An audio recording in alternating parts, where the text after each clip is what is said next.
তোমরা আল্লাহর গুণাবলী লিখে শেষ করতে পারবে না, কারণ তিনি শক্তিমান তত্ত্বজ্ঞানী। This is my point. শক্তিমান তত্ত্বজ্ঞানী, তিনি সর্বশ্রেষ্ঠ তত্ত্বজ্ঞানী।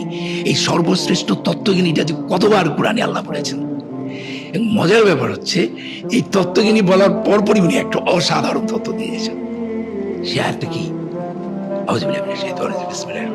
আল্লাহ বলতেছেন, তোমাদের সকলের সৃষ্টি ও পুনরুত্থান একটি মাত্র প্রাণীর সৃষ্টি ও পুনরুত্থানের সমান। আর আল্লাহ তো সব দেখেন ও শুনেন, আপনি চিন্তা করতে পারেন একটি প্রাণীর সৃষ্টি ও পুনরুত্থান তোমাদের সকলের সৃষ্টির ও পুনরুত্থানের সমানে। বিবর্তনবাদের কথা বলতেছে না, হ্যাঁ কিনা নাই কোরআনে।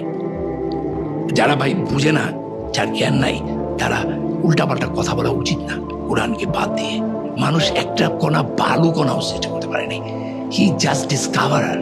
সে ধুলাবালি বার করে একটা করে নক্ষত্র আবিষ্কার করে আর বলে আল্লাহ নাই, আল্লাহ নাই। দিনে দিনে আমাকে আস্তে আস্তে কোরআনের দিকে আকৃষ্ট করেছে। কোরআনটা পড়তে হবে জ্ঞানের সঙ্গে। আমাদের লিমিটেশন বা সংকীর্ণতা দিয়ে আমি আল্লাহর অসীমতাকে বোঝার চেষ্টা করছি। আল্লাহর অলমাইটিনেস নির্ভর করে আপনার নলেজের উপর।